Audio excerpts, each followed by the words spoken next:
Bismillahirrahmanirrahim. Assalamualaikum warahmatullahi wabarakatuh.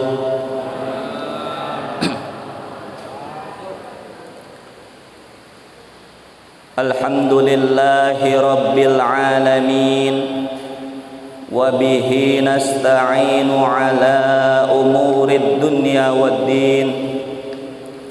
Wassalatu wassalamu ala ashrafil anbiya'i wal mursalin Sayyidina wa habibina wa syafi'ina wa maulana Muhammadin wa ala alihi wa sahbihi ajma'in. Amma ba'du.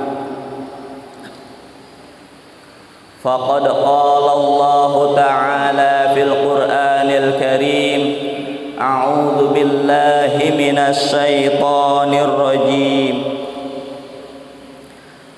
An-nabiyyu awla bil mu'minina min anfusihim wa azwajuhu ummahatuhum.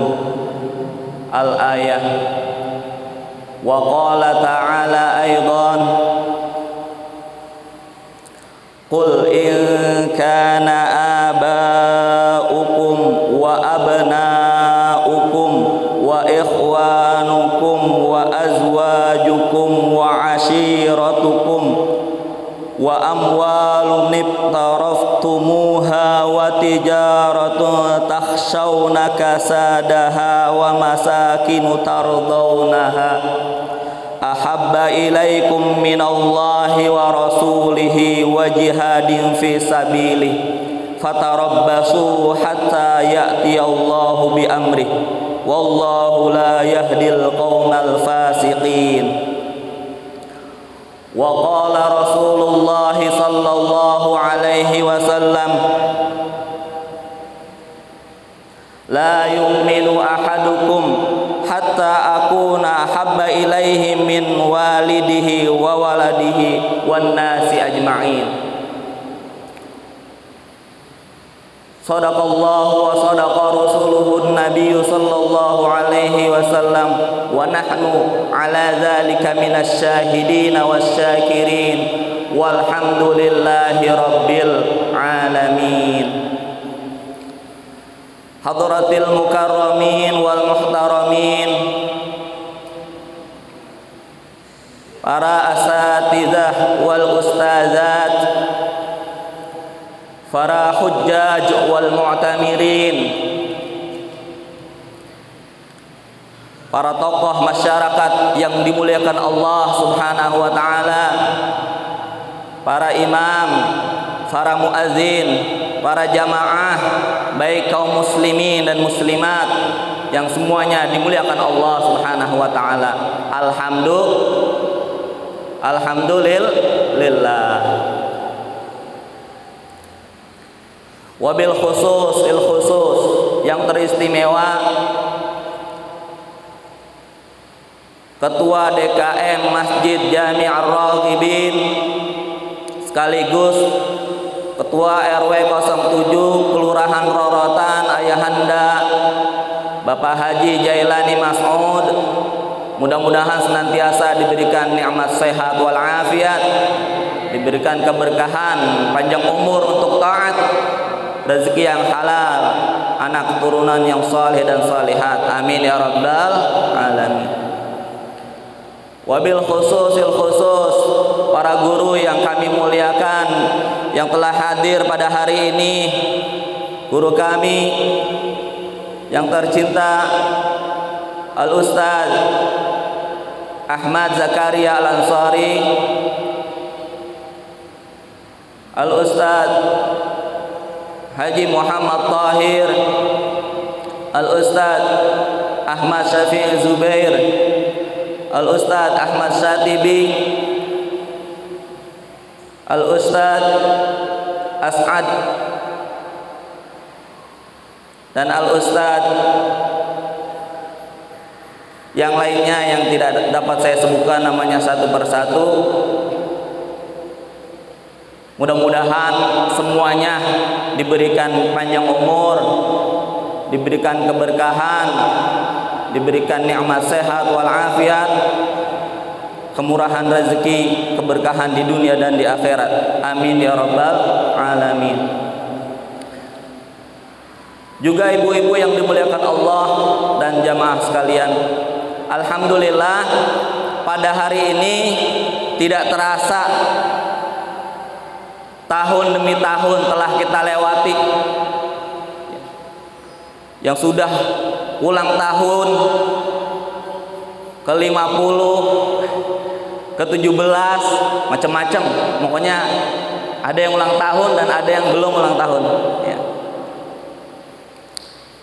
Semuanya itu mengingatkan kita tentang nikmat Allah Subhanahu wa ta'ala. Yang belum ulang tahun, bentar lagi ulang tahun, dirayakan dengan ucapan syukur, zikir, dan doa. Dan pada hari ini ternyata tadi saya cek di kalender, alhamdulillah kita hari ini hari Ahad tanggal 18 Oktober 2020 bertepatan dengan tanggal 1 Rabiul Awal 1442 Hijriah, yang pada hari ini dinyatakan kita telah memasuki bulan Maulid, bulan kelahiran Rasulullah Sallallahu Alaihi Wasallam. Dan ulama dari masa ke masa, dari ujung utara sampai ujung selatan, dari ujung timur sampai ujung barat, menyatakan bahwa nikmat terbesar umat manusia adalah diutusnya Rasulullah Sallallahu Alaihi Wasallam. Laulaka lama khalaqtul aflaq. Seolah-olah ada perkataan seperti itu, jika tidak karenamu wahai Muhammad, tidak diciptakan seluruh alam semesta ini. Oleh karenanya, guru kita tercinta, para masyayikh mengingatkan kita akan kelahiran Nabi Muhammad Sallallahu Alaihi Wasallam agar kita selalu tertanam di dalam diri kita, di dalam hati kita, dalam hati anak-anak kita, keluarga kita, cinta kepada Rasulullah Sallallahu Alaihi Wasallam. Disitulah urgensi peringatan Maulid Nabi Muhammad Sallallahu Alaihi Wasallam. Habib Umar bin Salim pernah mengatakan dalam sebuah ceramahnya yang kemudian dikutip dan di-share ke media sosial. Mungkin diantara kita sudah ada yang dapat itu shareannya. Kalau belum, nanti kita share ke grup kemakmuran masjid. Ada 3 hal untuk menyambut bulan suci Maulid. Ya, kita katakan bulan suci karena lahir makhluk yang paling mulia, yang suci daripada dosa, yaitu Nabi kita Muhammad Sallallahu Alaihi Wasallam. Ada 3 yang perlu kita persiapkan untuk kita memasuki bulan Maulidnya Nabi Muhammad Sallallahu Alaihi Wasallam. Yang pertama adalah kita meninggalkan segala yang dilarang, yang dibenci oleh Allah dan Rasulnya. Nah, itu yang pertama. Kenapa itu yang pertama? Salah seorang sahabat pernah mengatakan, saya lupa namanya, bahwasanya ya, manusia yang terbaik adalah manusia yang bertakwa. Betul apa betul, Bapak Ibu? Manusia yang paling mulia adalah manusia yang bertakwa. Ini sebagaimana firman Allah Subhanahu wa taala, "Inna akramakum 'indallahi atqakum." Sesungguhnya manusia yang paling mulia di sisi Allah di antara kalian adalah orang yang bertakwa. Nah, orang bertakwa menurut sahabat ini adalah ahlul zikri, orang-orang yang senantiasa berzikir. Kemudian dijelaskan lagi, orang yang senantiasa berzikir itu bukan berarti dia duduk aja kemudian zikir, bukan.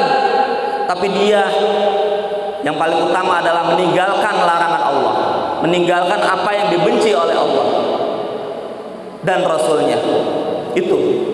Jadi kalau udah meninggalkan apa yang dilarang oleh Allah dan dibenci oleh Allah dan Rasulnya, itu puncak dari ketakwaan. Itu puncak dari ketakwaan. Makanya di dalam syariat dikatakan perbuatan baik masih bisa ada tingkatannya, Bapak Ibu. Kalau sholat nggak bisa berdiri, masih bisa duduk, bahkan ada rukhsahnya, bahasanya ada rukhsah, ada keringanan. Kalau tidak memungkinkan boleh ditinggalkan. Artinya apa?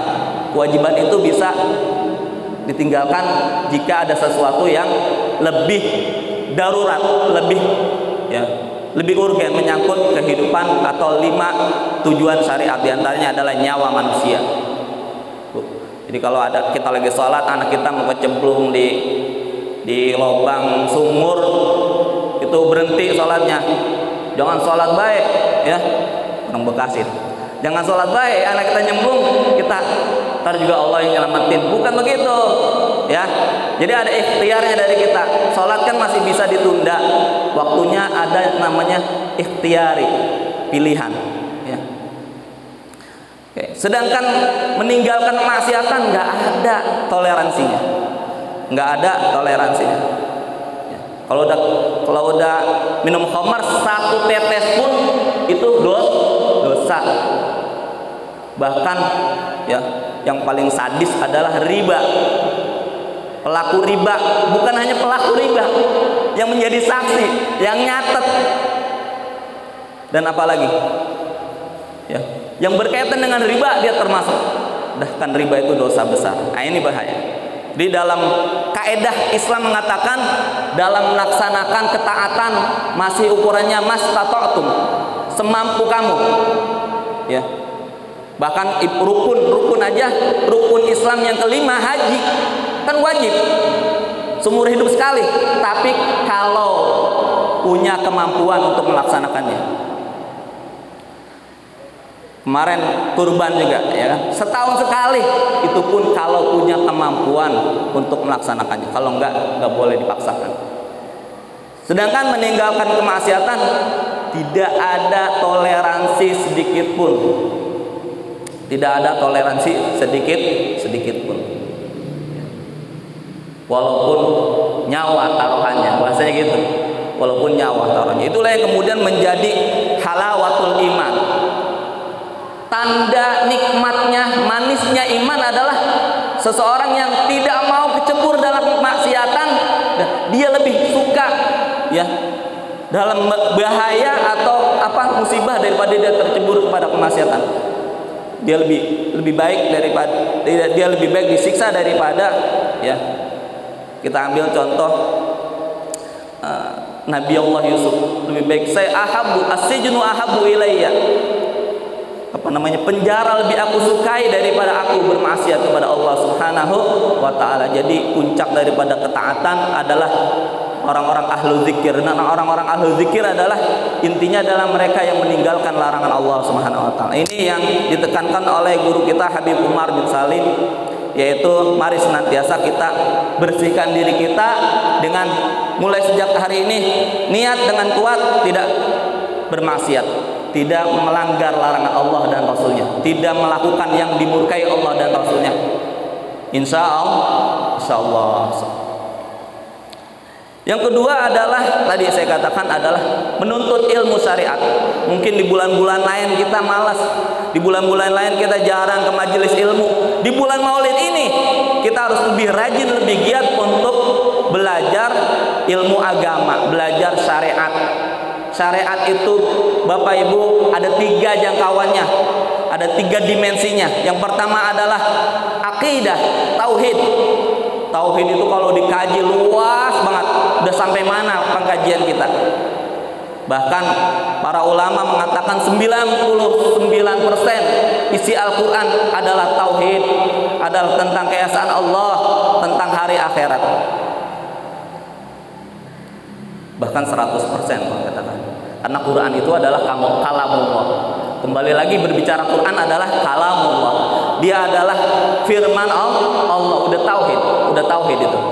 Baca ayat pertama bismillah, udah tauhid. Baca surah pertama di ayat kedua alhamdulillahirabbil alamin, udah tauhid. Sampai ayat terakhir qul a'udzu birabbin nas, kita memohon pada Allah Subhanahu wa taala perlindungan kepada Rabbnya manusia, tauhid lagi. Jadi ilmu syariat yang pertama adalah aqidatul Islam, akidah Islam atau tauhid. Nih, udah ada belum kajian Tijanud Darari di dalam Masjid Jami' Ar-Raghibin ini? Kalau belum ada, adakan kajian itu. Kenapa? Umat ini kan butuh.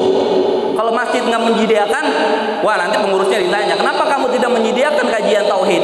Padahal umat ini sudah bersedekah, sudah berinfak, sudah berbondong-bondong untuk membangun masjid yang luas, tapi belum dibangun manusianya. Nah ini, ya. Jadi masjid itu harus full satu minggu itu setiap hari Senin, Selasa, Rabu, Kamis itu ada kajiannya. Itu yang idealnya. Ya. Tapi kita terus belajar supaya semakin baik, semakin bagus programnya. Oke. Yang kedua adalah ilmu syariat atau al-ahkam asy-syariah, hukum-hukum syariat. Bapak Ibu, kita sering ini kritikan ya, kita sering debat, sering salah pendapat atau sering bahasanya berseberangan dengan saudara kita sesama muslim gara-gara ilmu syariat, ahkam syariat, hukum fikih. Terlebih-lebih di zaman ini banyak orang yang merongrong kita, umat Islam yang mungkin beda pemahaman dengan kita. Dia mempersoalkan persoalan yang boleh berbeda pendapat.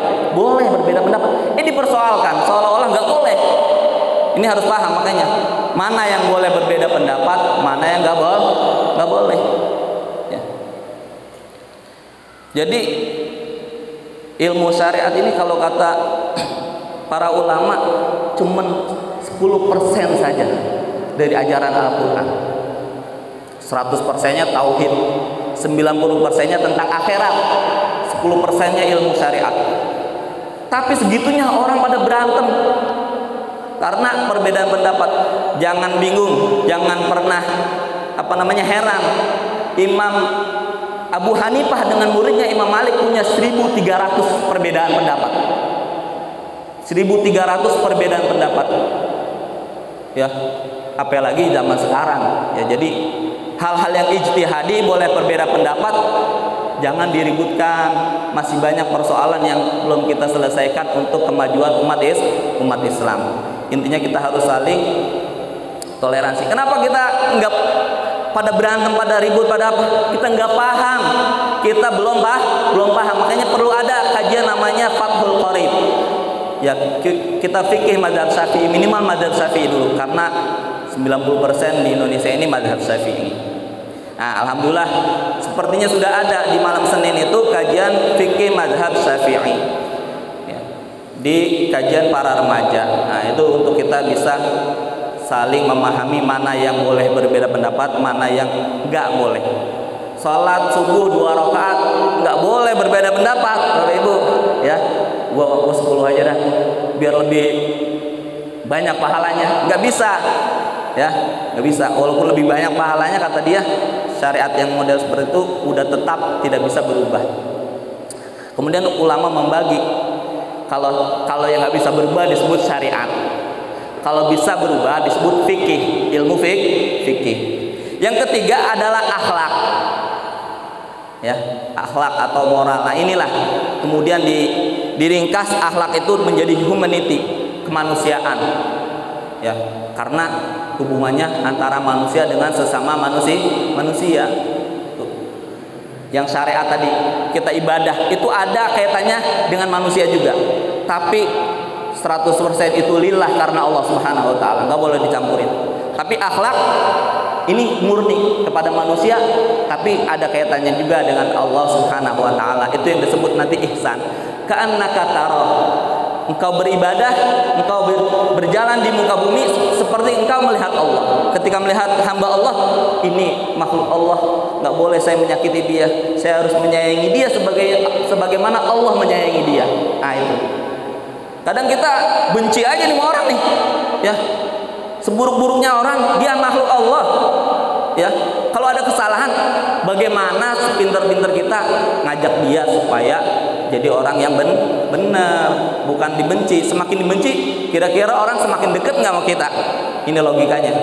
Ya makin jauh, semakin jauh. Makanya ada sebuah dialog ulama Mesir. Beliau mengatakan, beliau ditanya, ya, wahai Syekh, ya, ada saudara saya ini nggak pernah ke masjid, ya, nggak pernah ke masjid. Bagaimana hukumnya ini? Ya, bagaimana hukumnya saudara saya ini nggak pernah ke masjid dan nggak pernah sholat? Katanya. Kalau kita kan langsung pikir, oh dosa itu orang yang melanggar hukum Allah itu, perang itu, kata dia salah ngambil hadis, dibakar katanya rumahnya, karena Nabi pernah mengancam yang nggak datang ke masjid dibakar rumahnya. Ya jangan memahami secara salah paham itu hadis itu ya. Dibilang gitu, kata syekhnya mengatakan, wahai saudaraku, hukumnya orang tersebut adalah engkau mengajaknya, ya, engkau mengenalkannya kepada kebaikan dan engkau ajak kepada kebaikan. Itu hukumnya. Jadi dengan manusia kita kedepankan humanitas, kemanusiaan, kasih sayang, penghormatan, ya, dan lain sebagainya. Jangan hukum langsung ke hukum. Kenapa? Dakwah Wali Songo pun begitu, nggak pernah mengkafirkan, menganggap dosa ini lu orang jahat lu, nggak bisa. Nah ini akhlak yang di depan kita, itu yang kita kedepankan. Adapun nanti hukum kita bisa rubah. Kan ada kisahnya sahabat Nabi, Bapak Ibu, ini hadis sahih, ya, riwayatnya banyak. Ada banyak kisahnya. Di antara ini ada sahabat Nabi, dia ingin sholat, tapi dia masih belum bisa meninggalkan minuman khamar, minuman keras. Itu yang namanya khamar di zaman sebelum Nabi diutus, udah kayak hal biasa. Kalau nggak minum khamar, bukan orang Arab namanya, ya kan? Makanya khamar itu syariatnya secara bertahap, ya, sampai tahapan dilarang semuanya. Mulai dari jauhi khamar, mulai dari dikatakan ini, khamar itu ada manfaatnya tapi lebih banyak madaratnya. Itu syariat yang tingkatan pertama begitu awalnya. Kemudian, ya, jangan kau dekati sholat sedangkan kau sedang mabuk. Nah, ini kisah dari ayat ini turunnya yang melarang wala taqrabus shalah wa antum sukara. Ini kisahnya begini. Jadi sahabat itu pengen sholat tapi dia masih belum bisa meninggalkan khamar. Ya, kata Nabi, ya udah, yang penting kamu pas sholat jangan minum khamar, ya. Pas sholat jangan minum khamar, ya. Dia rindu dengan sholat, dia senang dengan sholat. Sholat itu membuat hatinya tenang, tapi dia belum bisa meninggalkan khamar. Saran Nabi, jangan kau minum khamar saat sholat atau sebelum sholat. Akhirnya apa? Karena sholat ini 5 waktu, dia mau minum, bentar lagi sholat, ya kan? Akhirnya dia nggak jadi minum, ya. Akhirnya jadi orang baik, ya. Akhirnya dia jadi orang baik. Nah itulah, ya, diantara tahapan minum khamar yang terakhir dilarang, ya, bahwasanya khamar itu rijsun min amali syaitan, perbuatan keji yang dilarang, sebagaimana itu adalah keburukan dari syaitan. Hadirin yang dirahmati Allah Subhanahu wa taala, sedikit lagi ya, sebenarnya saya akan membahas tentang satu kitab yang disebut dengan Hubbur Rasul Minal Iman, cinta kepada Rasul bagian daripada iman. Cuma tadi pas habis sholat subuh saya lihat ada kiriman WhatsApp tentang nasihat Habib Umar, 3 perkara yang perlu dipersiapkan untuk menyambut bulan suci Maulid Nabi Muhammad SAW. Tadi yang pertama adalah kita meninggalkan apa yang dibenci, apa yang dilarang oleh Allah Subhanahu wa taala dan Rasulnya. Yang kedua tadi kita mulai, ya, ramaikan Ini di kalangan para ulama ya, di kalangan para akademisi dia ada kajian khusus, bahkan meramaikan ya. Kayak bulan Maulid, bulan Ramadan kan ada khataman selama bulan Ramadan, kitab apa, kitab apa. Begitu juga di bulan Maulid. Mereka mengkhatamkan kitab Asy-Syifa tentang Nabi Muhammad SAW, sirah dan sebagainya. Ini perlu kita mengkhatamkan ya. Kalau kita belum bisa baca kitab sendiri, kita ke guru, ada buku terjemah kita baca. Di bulan Maulid ini kita ramaikan belajar ilmu syariat ya. Dan yang terakhir, nasihat Habib Umar adalah kita kita melakukan segala sesuatu itu karena ingin mengikuti Rasulullah SAW. Bapak Ibu, kita semua mungkin aktivitasnya beda-beda. Ada yang ke sawah, ya, ada yang ke kandang bebek, ya, ada yang ke kantor, ya, ada yang ngajar dan lain sebagainya. Niatkan semua itu, ya, di bulan suci Maulid ini kita kuatkan lagi. Ya Allah, saya ingin mencontoh Rasulullah, saya ingin menjadi kebanggaan Rasulullah. Nah, itu di bulan Maulid itu, apapun pekerjaannya yang halal dan barokah, insya Allah itu niatkan karena ingin mendapatkan cinta Rasulullah SAW, karena ingin menunjukkan bahwa kita cinta kepada Rasulullah SAW. Mungkin sampai di sini yang dapat saya sampaikan ya, kajian kitab Hubbur Rasul Minal Iman yang dikarang oleh Imam Syekh Nuruddin Al-Iter ya, ulama Syam, ulama Damaskus yang belum lama meninggal dunia. Belum bisa saya kaji ya, karena saya mengedepankan apa yang dinasehati oleh Habib Umar. Mudah-mudahan nanti guru kita Ustadz Ahmad Zakaria Ansari bisa mengkajinya di kesempatan yang lain. Dari saya kurang dan lebihnya mohon dimaafkan atas segala kekurangan. Wal afu minkum, hadanallahu wa iyyakum ajma'in. Wassalamualaikum warahmatullahi wabarakatuh. Terima kasih, barakallahu lakum.